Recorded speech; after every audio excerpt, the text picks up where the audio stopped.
السلام عليكم ورحمة الله. اهلا بيكم في فيديو جديد. النهاردة معانا صالون فرنساوي، كنبة واربع كراسي. الخشب بتاعه معمول شامبيه ذهبي، وده القماش البوكيه اللي كنت مصوره لكم في فيديو قبل كده. احنا هنا عاملين الدهور ولسه القواعد ما اتعملتش. دول كرسيين، تعالوا اوريكم الكرسيين التانيين والكنبة.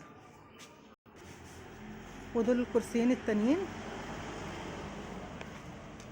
الدهور هنا معمولة لسه، طبعا الشريط اللي بيتحط هنا عشان يداري الدبابيس.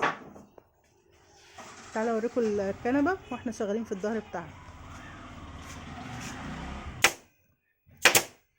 ودي الكنبه شغالين في الظهر بتاعها حاليا، ومع بعض ان شاء الله هوريكم القواعد وهي بتتنجد،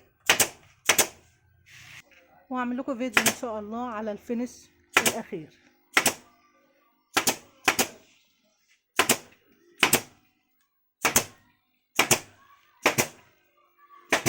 بس كده، ده كان الفيديو بتاعنا النهارده. متنسوناش في لايك وشير واشتراك في القناه، والسلام عليكم ورحمه الله.